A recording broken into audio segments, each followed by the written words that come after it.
The sun shone at Scremerston for Berwick's annual Sevens tournament, and those who came along were treated to a feast of rugby with plenty of tries, including this one from Berwick's Aaron Hall in the first round against Langham. The Scottish age international showed a remarkable turn of pace for a 6'7" second row as his team progressed to the quarter-finals. They were joined by Jed Forrest, who overcame Peebles in their first round tie, with this Roy McFarlane try helping them on their way. And Melrose also looked strong early on when they took on the Salmon in Select 7 and beat them comfortably with some excellent running rugby and a number of tries, including this from Chris Hardy.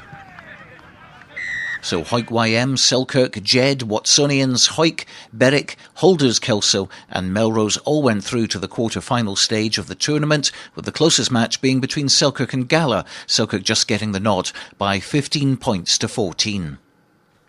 And so to the first quarter-final match between Hawick YM and Selkirk. And YM looked impressive early on with key players Stuart Hogg, surely one to watch for the future there, and Dean McCracken in their side. And it was Dean who ran in for a good score as they tried to upset their opponents.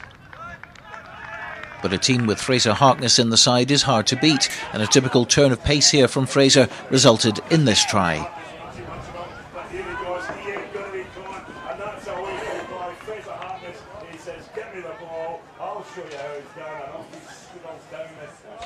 And that opened the floodgates for Selkirk, who ran in a further 3 tries to sew up the tie, including this one from Lee Jones. And it was the men from Philippoch who went through 24 points to 5.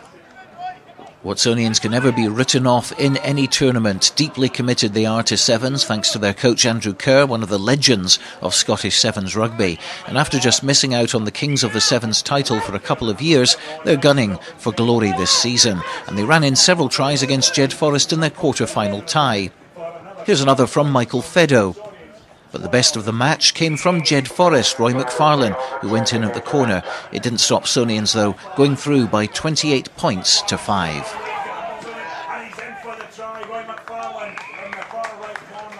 Plenty of local support for the home team in the next round as Berwick took on Hawick, who were fresh from winning their own Sevens the day before and looking for a weekend double. But it was Hawick who started well with this well-taken try by Neil Rennick, son of Jim, who would have been impressed with these skills.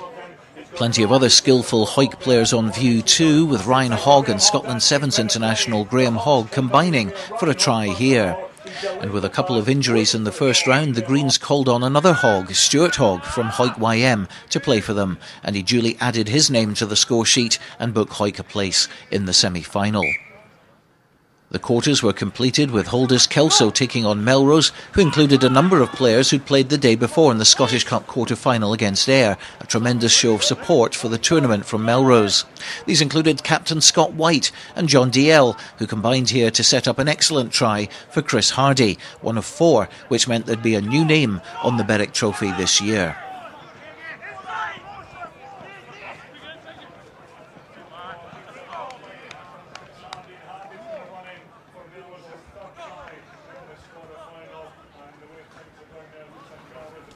So 3 border teams made the semi-finals, namely Selkirk, Hawick and Melrose, while Edinburgh side Watsonians joined them. And it would be them who were first up to take on Selkirk in the first semi-final. And they got off to a good start, throwing the ball about and patiently waiting for the gaps to appear. And Grant Somerville ran in for the first try of the tie.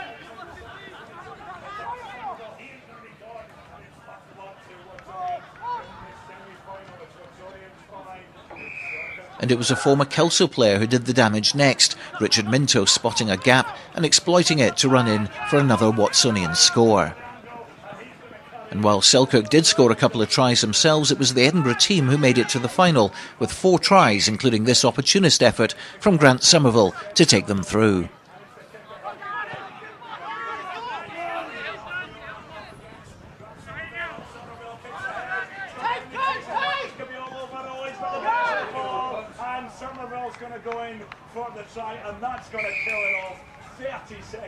So who would be joining them? Certainly would be a border team, but which one?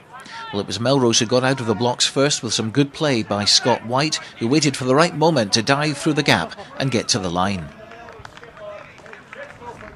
But this was a close affair, and Gary Johnson kept Hawick very much in touch with one of the best individual efforts of the tournament.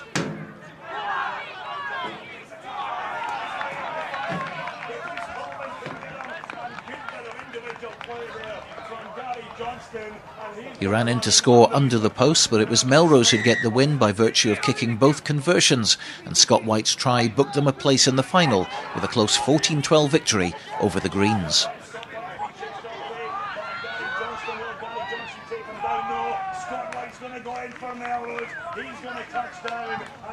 And so to the final, which started off as a bit of a disaster for Melrose. They conceded 5 tries early in the first half, including this one from Mike Kerr.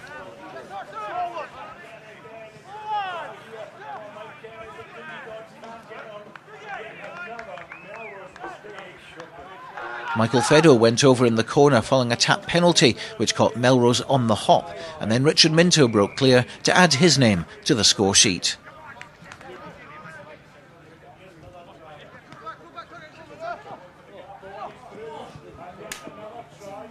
Eventually Melrose got back into the game, and a superb try from Chris Hardy down the left gave them a glint of hope.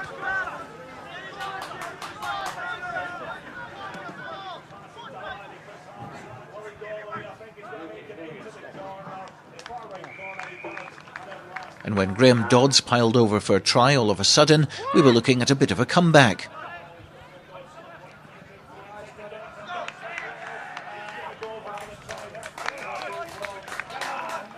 Then David Whiteford went over for a third Melrose try. Things were starting to get very interesting.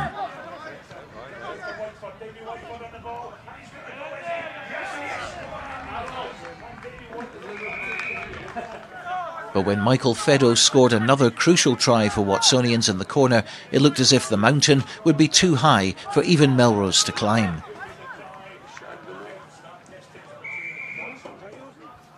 But they didn't give up, and Stuart Johnson came on to score under the post, quickly converted by Scott White. It was too little too late though, and Watsonians sealed the match and the Berwick title with this breakaway try from Jamie Blackwood to give Watsonians the trophy and put them to the top of the Kings of the Sevens table after 5 events. Yeah, top of the table. One of the reporters just told me that, and that's good, and I think it'll be a close run thing. It's 5 tournaments left, 6 tournaments left, so it'll be all to play for. Looking forward to it next weekend. Hope the weather stays like this.